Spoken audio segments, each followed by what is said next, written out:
Club Penguin was really special to me. I spent tons of childhood days waddling around and meeting friends in this virtual wonderland. Not only that, but it's where I started making YouTube videos, so it's undoubtedly something I'll never forget. This is the kind of game that thrives in variety, where players have choices on what they can do during their time online. Maybe they can just explore the map and see what the island has to offer. Maybe they hang out with some friends and use the game as like a virtual chat room. Of course, there's a lot more to do than just waddling around, and one of the most special features of Club Penguin is its collection of mini-games. These would be played to win coins for some sweet items, but you could also just relax with them for no other reason than to just have fun. Today, let's dive into the wonderful art form that is Club Penguin mini-games and check out the good and bad. Being that the original version shut down in 2017, everything here is from Rewritten, which keeps the game's legacy alive in the best way. Jetpack Adventure. Found at the top of the lighthouse, the game really isn't hard. You fly with a jetpack throughout Club Penguin, making sure to avoid obstacles in the air, while also picking up fuel so you don't run out. It's split up into a few different levels, and while there are new environments, the idea remains the same. There may not be a whole lot here in terms of variety, but it's still a fun adventure for anyone to spend a few minutes on. Hydro Hopper places you on a tube as it drags across the water, and your mission,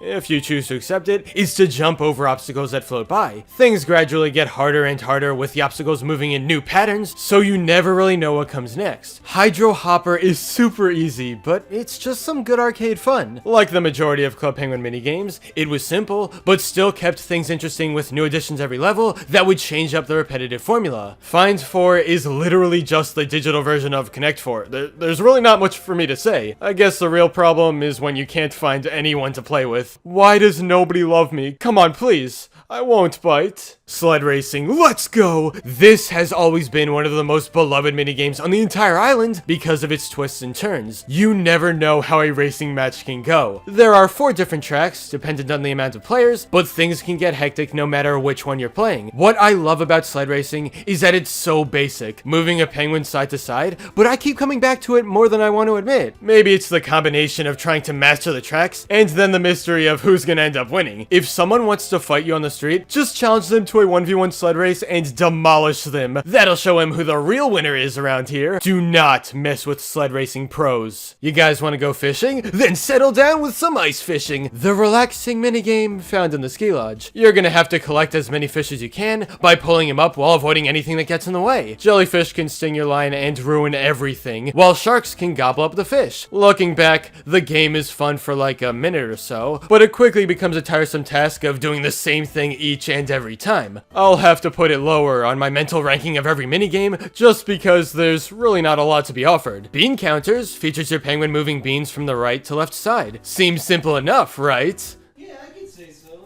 Well, it is, until you realize the amount of things that stop you from making it over on time. You're gonna be crushed by objects like anvils and fish, but that's not the only thing you have to worry about. Carrying any more than 5 bags results in an instant fall down, and there's only a certain amount of lives you have. Believe it or not, Bean Counters has strategy. The controls may only be moving back and forth with a mouse, but life or death gambles will be taken, and it truly is the most hardcore experience you can have. I think it's up there as one of the best games on the island. Mancala might be fun if I had friends. Well, whatever. This has always been one of the worst either way. Your ultimate challenge right now is to find someone who loves Club Penguin Mancala. It's gonna take a while. DJ3K isn't as much of a minigame as some of the others, since all you really do is just make some nice music. And with that, please listen to this sick beat I just made.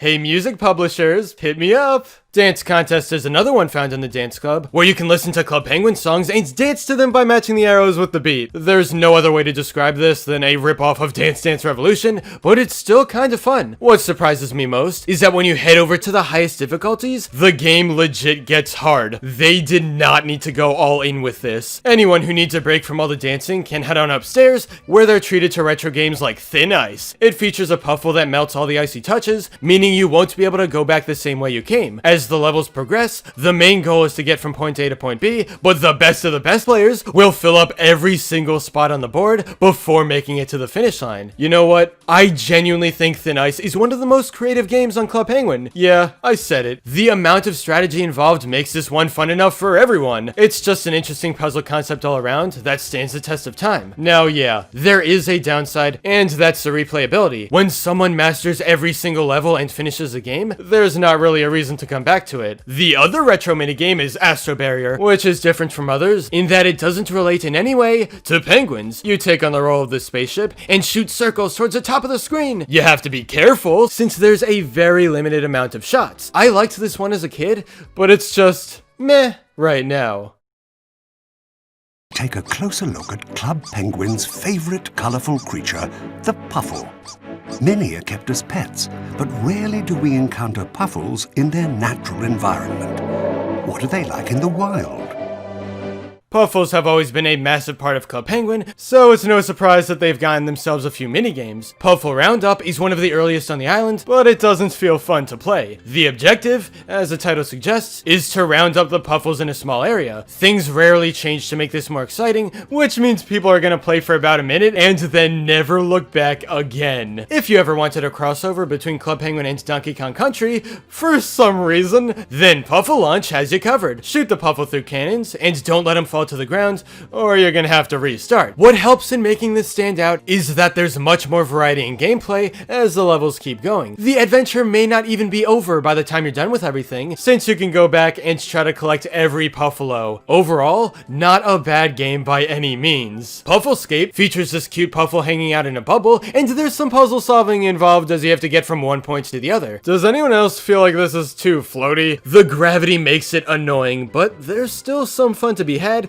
even if it doesn't go as far with the concept as it could have. Puffle Rescue is all about going on a journey to save some Puffles in need, and from the beginning, you can tell it's supposed to be a Frogger clone. Here's the thing though, it works. The first few levels are basic and are meant to give players an introduction, but there's enough that's changed to set this apart from being Frogger. For one, you have to think about what to do in absolute darkness, with only a small light centered around your penguin. Oh yeah, and can we talk about these underwater levels? They change everything about the game, revealing a brand new way to play that feels unlike anything we've seen so far. Back when I played, it didn't really stand out much, but oh, times have changed. I like it. You will never know true stress unless you've played Pizzatron 3000 with a pizza that's almost past the conveyor belt and you're scrambling to get all the ingredients before time runs out. Oh my god. Pizzatron doesn't have a long list of rules or anything, but anyone can get sucked into this game. Just one more pizza, they say. Before they know it, it'll be 2 a.m. on a school night. Gotta love Pizzatron. Kart Surfer has always been one of my favorites, but I really don't know why. You ride a cart, do some tricks, and try to get to the end without falling too many times. There's not much to it, but I think what pushed me to keep playing was getting higher scores each time. And of course, coins. Lots of coins. If you asked 10-year-old me what he thought about Kart Surfer, it would be top tier for minigames, but now, not so much. Speaking of tricks, did someone say catching waves? Me. It was me. I said it. Penguins are on a massive wave and need to get as far as they can while not only avoiding that wave, but also flipping and grinding and doing whatever it takes to be the most radical player on Club Penguin. The way to build momentum is to keep moving your mouse up and down, but that alone won't get you the most amount of points. Risks will need to be taken to keep things interesting as the wave gets closer. Oh, you're bragging about getting a good score in Tony Hawk's Pro Skater? Don't make me laugh. I'm a pro at catching waves. System Defender is a tower defense featuring this security system, and I'm just gonna go ahead and say right now, this is one of my least favorite minigames in Club Penguin. It's so disconnected from everything else, doesn't feel like it has the same vibes going on, and it shouldn't be in this game. Smoothie Smash is one of the newer games for me. Because of that, I haven't really played a lot until now, so I honestly don't have much to say. It's all about bouncing on moving fruit. Nothing amazing or terrible, kinda feels mid-tier to me. If you've ever wanted an underwater adventure, Aqua Grabber is right at the iceberg. The strategy lies in where you can find air bubbles or places to breathe, considering the water fills up, and you definitely don't want that to happen. Controlling the Aqua Grabber is a little clunky at times, especially when you start bouncing off the walls with nothing else to do because the game just hates you. That being said, it's still cool to explore everything that lies beneath the iceberg, and there's a sense of adventure here that isn't found in a bunch of other minigames. Let's end this video by talking about the one and only Card-Jitsu. A mysterious figure appeared to train those willing in the ancient art of Card-Jitsu. This journey requires patience, practice, power, and hot sauce. As penguins train to become a ninja at the dojo, they'll have to work their way up to a black belt and defeat Sensei at his own game. You got several different cards to play of varying elements. You have to really think about what your opponent's gonna bring out, and then throw an element that'll defeat them. Card-Jitsu is a more complicated version of rock, paper, scissors. I mean that in a good way. Even for longtime players, there's always room for failure, and you never know what's gonna happen during a battle. This game is just 4D chess. You need to think long and hard about what the other penguin plays. It'll decide your fate. Card-Jitsu's animations are short, but they go a long way in making this even more exciting to watch. And yeah, that's the beautiful world of Club Penguin's minigames. They were well crafted to give players a balance in what they can do on the island, and I always appreciated their simplicity. With the variety of content here, there's something for everyone. What do you think are the best and worst games here? Let's talk in the comments. But anyway, that's all for this video. Subscribe for more awesome cartoon videos. Give a thumbs up and comment below, let me know what you think. Thanks for watching, and I'll see you guys next time.